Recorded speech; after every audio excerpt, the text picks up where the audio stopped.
It's your boy Al. Listen.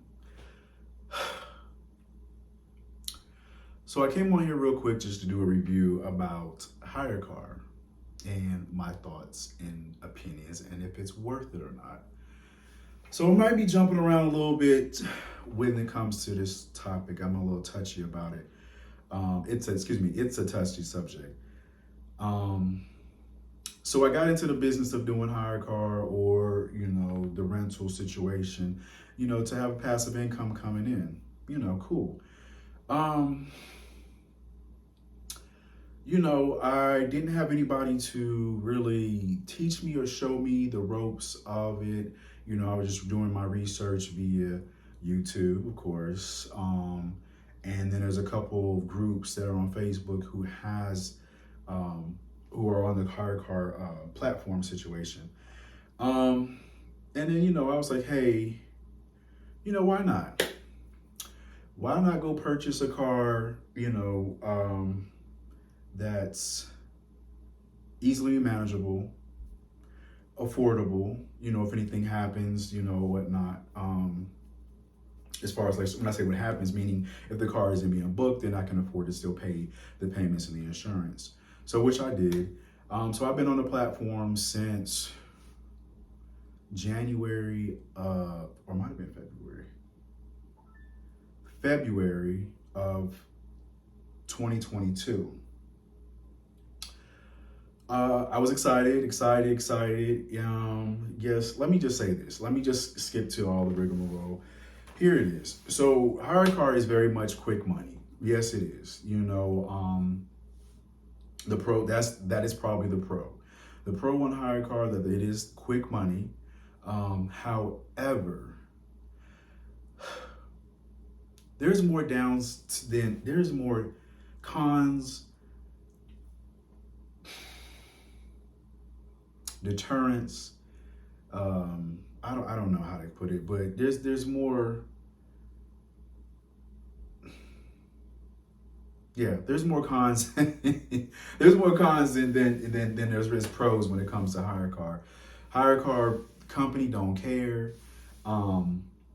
It's very hard to get anything. Now I will say this reimbursement, like say for instance, and you do hire a car and something happens, like whether the car is brought back filthy, because of course you're going to give the car clean and the gas full, the tank full, to the renter, your client or whatever. Okay. But if they don't bring it back that way, then you can, request a reimbursement, depending on what, plan you decide to go to. Because I think there's different tiers within Hyrecar. So the amount of money percentage that you receive to you, like say for instance, out of 100%, you would like to do, 75% of the earnings or 80%, or 70%. So the higher that you profit that's going to come to you, the less benefits that you'll get, and a higher deductible when it comes to any kind of accident. Still, and I kind of figure, I kind of also in my mind with the situation is like, okay, if I'm renting my car on Hyrecar and I get insurance, so why am I? This is another con. Is that the owner is required to have insurance, which is fine, and the driver is required to have insurance as well. But the owner and the renter is required to pay a deductible. My thing is like, why should I pay? The owner is responsible for a deductible if the driver or renter gets in the car accident. They should be responsible. So I think this is probably a way of Hyrecar making money. I don't know. Anyway, back to what I was saying as far as the reimbursements, that can be pretty quick. So you rent out a car, you get it back, and you find that the car is filthy, the tank is not on full how you gave them, of course, as long as you're providing proof. We meaning those pictures, that you take prior to renting them out, which I always do. And if you do have that, you definitely want to take pictures, a lot of them. Each side needs to have at least 4 pictures. You got a straight on, you got corners, you got, whatever, aerial, however you can get it under, whatever, just to save CYA type situation. Back to what I was saying. So yeah, so if you see that the car is filthy, the tank is empty, or whatever, then you once you check them out, then you have I think it's like 48 hours from the time that you request reimbursement. So like say for instance, I rent your vehicle and the car is filthy and the tank is on half and you gave it to me full, then you as the owner will need to close me out or check the car back in or whatever, close the rental, and then you'll say, okay, the car is filthy, and you take pictures of it, and then you'll estimate, or if you got a local detailer, you should know exactly how much it's going to cost, and of course you'll submit it and say, hey, I'm claiming reimbursement for the gas and a detail for the car. And then once you do that, then you have 48 hours from there to submit the receipts. Once you do that, then you'll get email confirmation that they received it. So the turnaround process, and usually for me, I do my stuff immediately. If I see it's that the car is filthy and there's no gas in the tank, I go straight over and get that done and submit my receipts. Because the sooner that you get that done, the faster you get your reimbursement. So it's usually around about 2 to 3 business days that you'll get a reimbursement. Now, let's just say this: I have had to do more repos on my vehicles on Hyrecar. So I'm gonna put it like this: Hyrecar is not worth it. I hate to say it. Now hear me out on this. You can get around on doing stuff, and I might try this going forward, because I left Hyrecar and went to another platform. But after leaving Hyrecar, I did some thinking, and and I hate to say it, Hyrecar does attract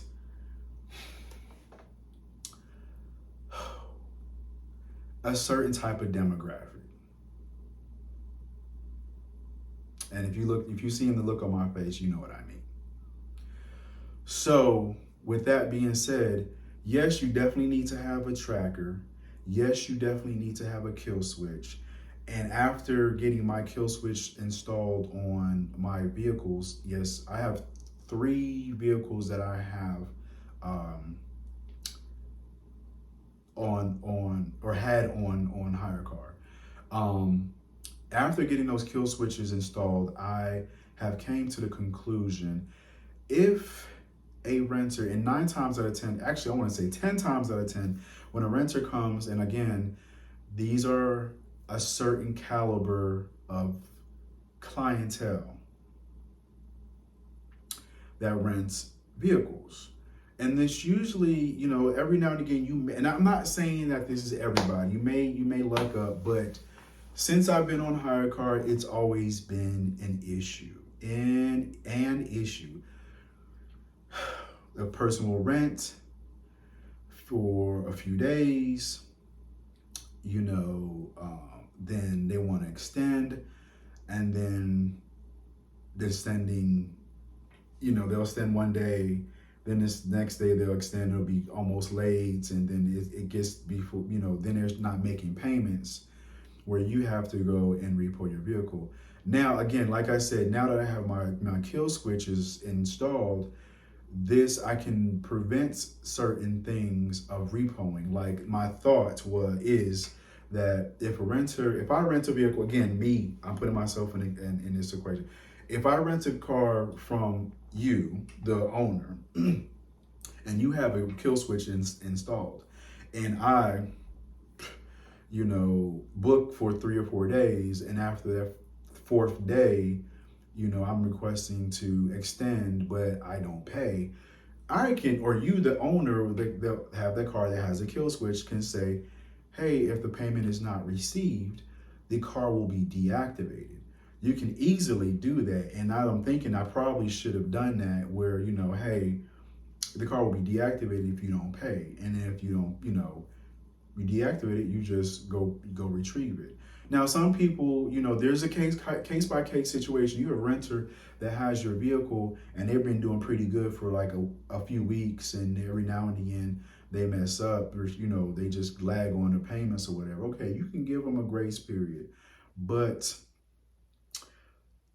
my experience, again, this is just my personal experience and the stuff that I've been reading on the platforms for that have people with Hyrecar. That said, between Hyrecar's customer service, between the insurance customer service, the representatives, um, the clientele, is it really worth it? Honestly, it's not. It is not. Like, it is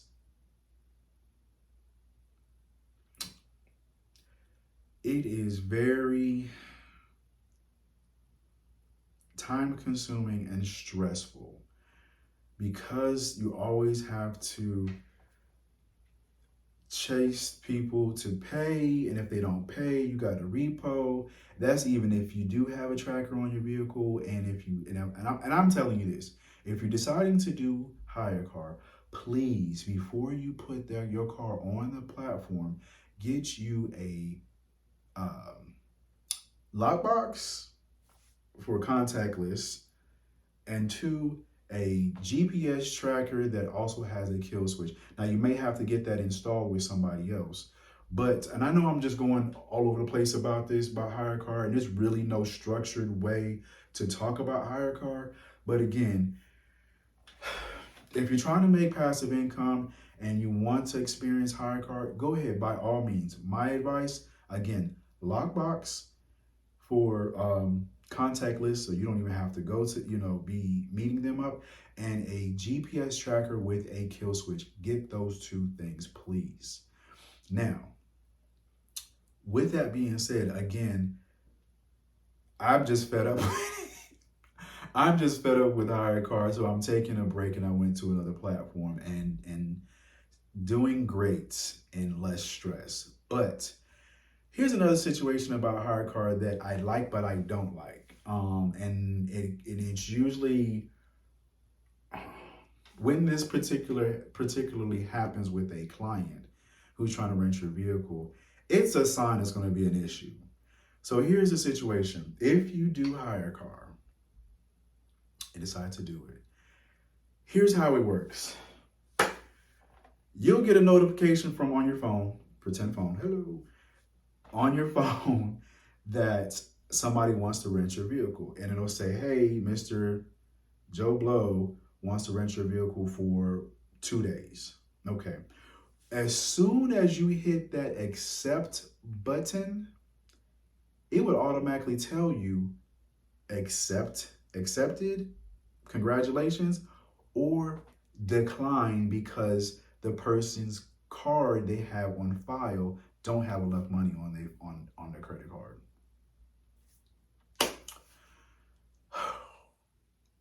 And it'll tell you a message. Please contact the requester to let them know blah blah blah blah blah.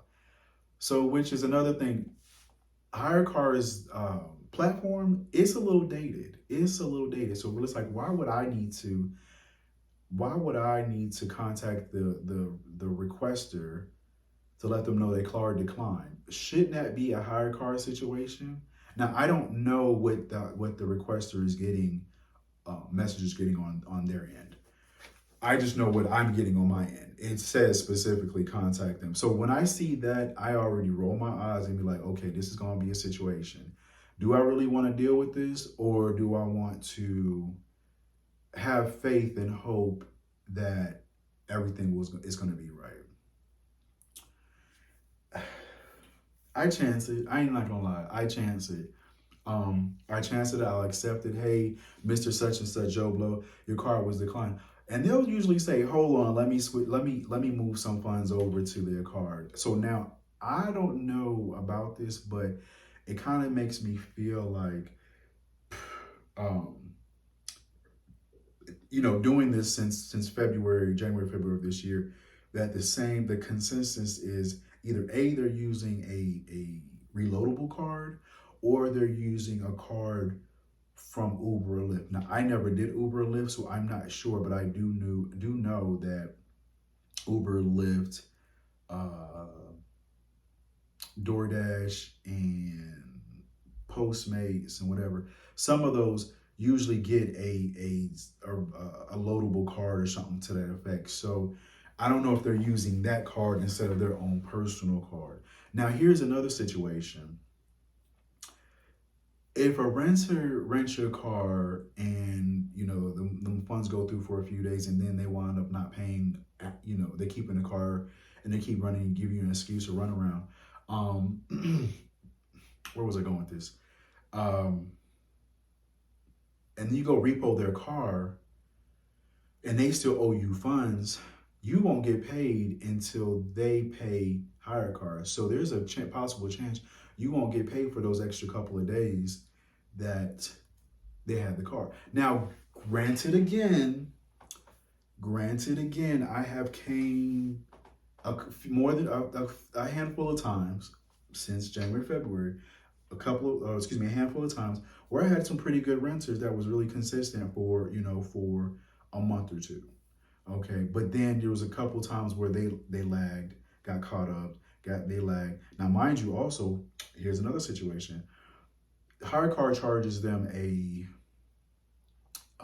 late fee, but the owners don't get it. We just get what we price the car at per day, and that's it. So Hyrecar makes their money from the late fee. They make their money from the insurance on both parties. Again, it's good money. It's good money. It's quick money. You just have to know how to finesse the system when it comes to people who aren't going to pay, who have not paid or who's not going to pay or whatever. That's why I'm highly recommending that you get a kill switch. So once you get a kill switch, you just hit that button on your phone or your iPad, your tablet, whatever you got, or call whomever to just activate that kill switch because they haven't paid or they're not going to. Now, mind you, Hyrecar gives a 2-hour window from the time that they're supposed to drop off. So my thinking again when I left it that, hey, now I got my kill switches installed, that if I do decide to go back to Hyrecar, then that's probably what my protocol will be. If I don't see you paying within 2 hours, the car will shut off. Period, point blank. And then I'll come get it. Now the car will shut off once they put the car in park and take the key out the ignition, and it won't start back up. It won't just automatically just stop in the middle of the damn street or something like that. No, that's not the case. Again, is Hyrecar worth it? I don't know. It's a toss up. I would have to tell you, it can be worth it if you have those mechanisms in place. The lockbox, so you can grab the key and you don't have to be there, contactless. And second thing is a GPS tracker kill switch. If you got that, then you'll be okay. So again, you can just put this in place. That, like the same thing, that the protocol that I might jump to when I jump back onto Hyrecar. There's a 2-hour window once they're supposed to bring their car back, and if they're reaching that 1 hour mark, send them a text message, say, hey, if I don't receive payment, if payment's not received, you can blame it on Hyrecar if you really wanted to. That the car will be shut off and not operable.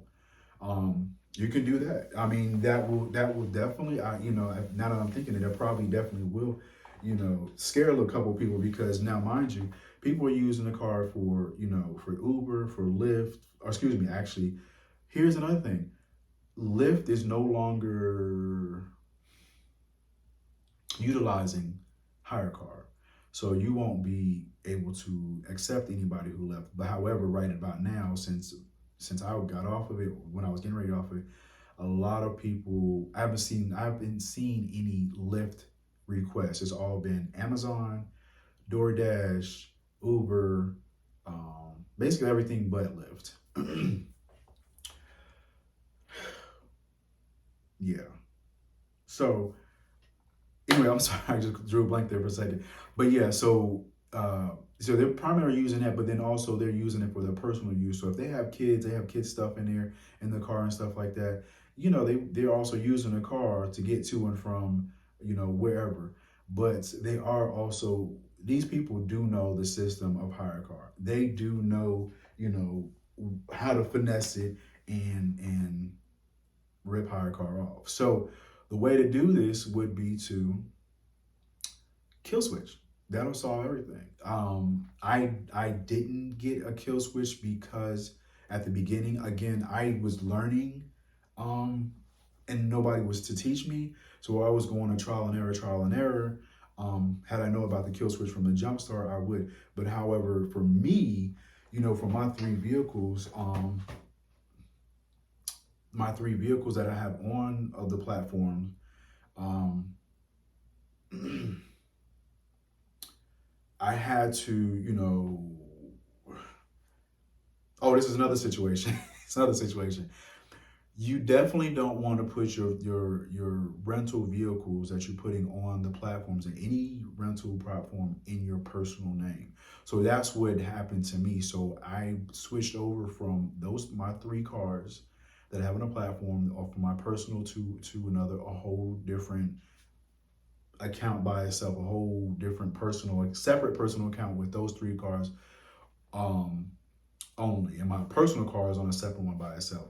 Now, I've heard, and I don't know how true this is, and thinking about it, it could be possibly true that if your insurance he finds out that you're renting your car on any one of those platforms and they get into an accident or something like that, either or, if they find out that you're using the car or renting the cars out, or if if the renter is getting into the accident and your insurance finds out, they can either um,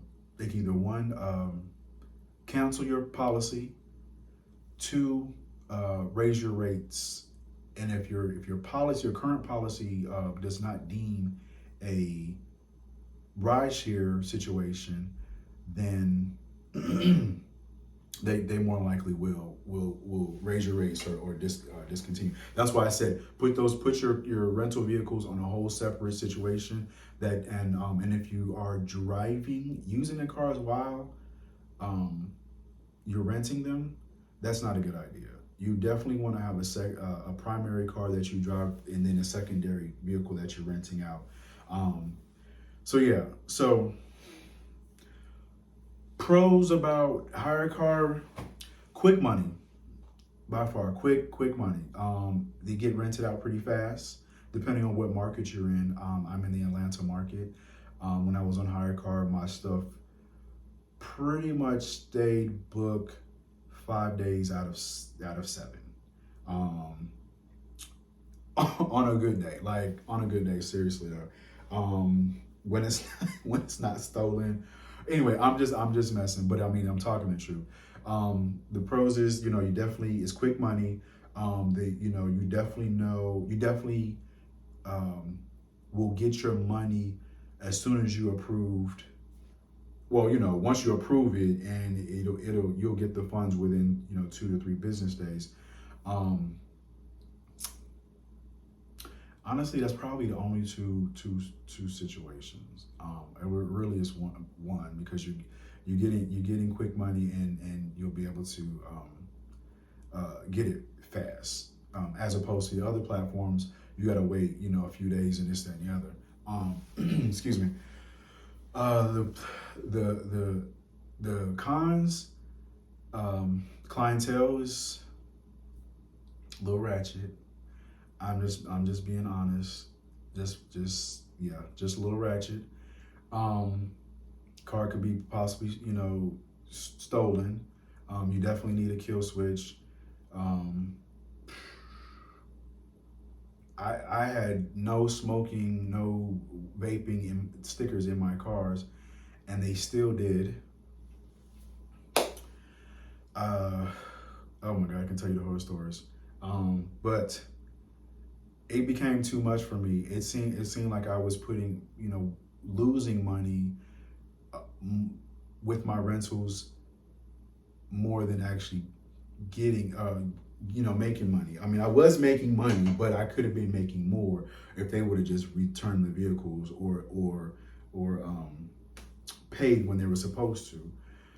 Anyway, so that's my rant, whatever you want to call it, about Hyrecar. Um, Give it some thought. Take a deep breath. Do your research. Um, I would say too, also, if you're doing Hyrecar or any type of rental platform, you definitely would like to. You definitely going to need to have that kill switch and tracker, but it would be better if you also worked from home, because accessibility. Yeah. Um, and then also too, I didn't put this in here. Also too, they they're using this for rideshare delivery service and whatever. They're going to be driving your car. I had one lady, she almost drove one car. I think it was like almost 300 to 400 miles a day. She was on her grind, trying to make money. And what's crazy is that I saw a trend. Yeah, people will be renting vehicles, beginning of the month, and then right about mid-month to the end of the month, especially like the last week of the month, they be renting because they got bills to pay. They trying to pay their rent. They trying to pay their gas, water, electric. They got bills that are behind. So, like I said, from the 15th to the 30th, actually, matter of fact, the 15th up until like the first couple of days of a month, it's usually pretty, the rentals is pretty popping because either people got bills to pay, people are late. Anyway, for me, I'm gonna put it like this. Right at the moment, Hyrecar is not worth it. I had to take a break um, because it was becoming a little stressful and due to the clientele. Now that I have my kill switches, I may possibly go back to it, or I might just actually put one of my vehicles on Hyrecar and just see, how well I can do or constrain on, or I would say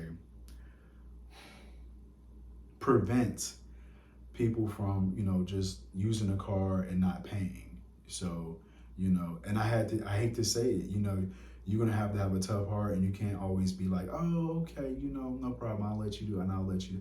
But then you keep doing that, then you're gonna get ran over, and then you're not gonna make any money. So you have to understand, when it comes down to these rental things on Hyrecar and other rental platforms, and I'm not saying names because I don't want those are for another conversation.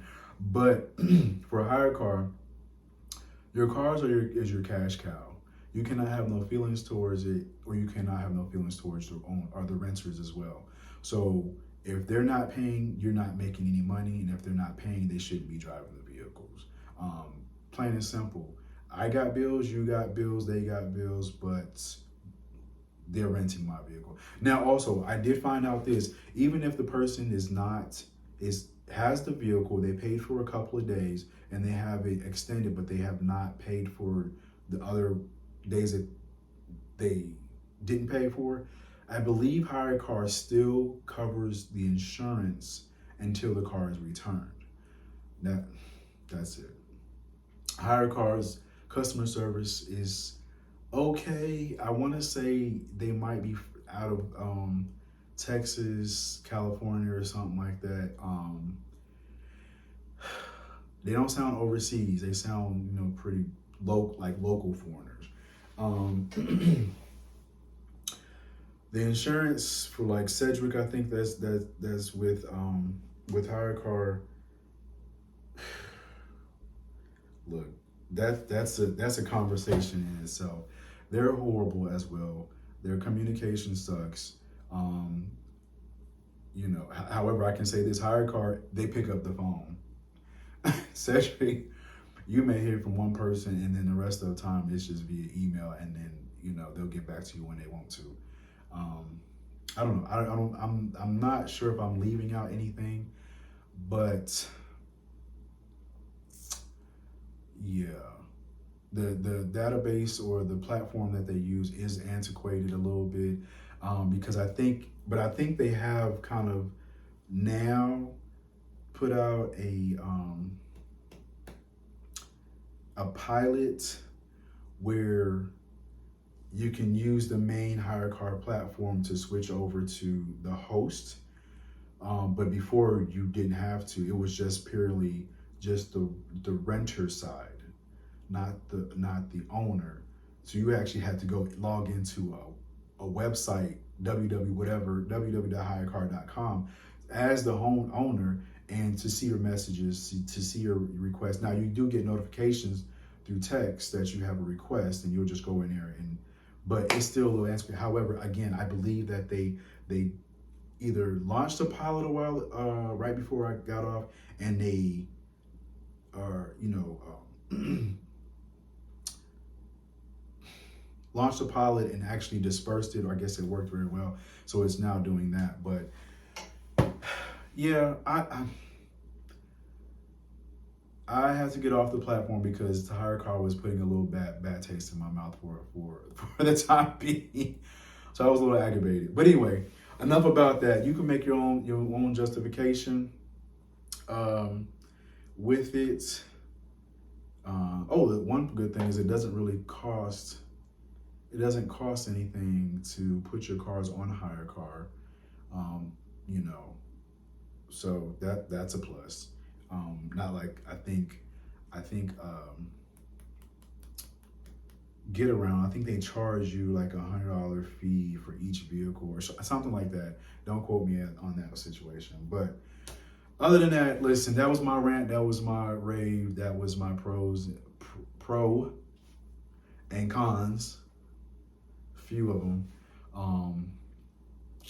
about Hyrecar. I don't know. Find out for yourself or take my word of advice. If you're going to do it, make sure that you have a lockbox and a GPS kill switch. Make sure you put those two things on your vehicle before you decide to put your cars on a platform. That's it. And if they decide not to, you see they're not going to pay, just cut it. Turn that, cut the ignition on that vehicle, and so they won't be able to, drive it anymore. Anyway, you can make your own judgment on that one. If you have any questions, inbox me or send me a message. Be blessed, guys. As always, stay hydrated.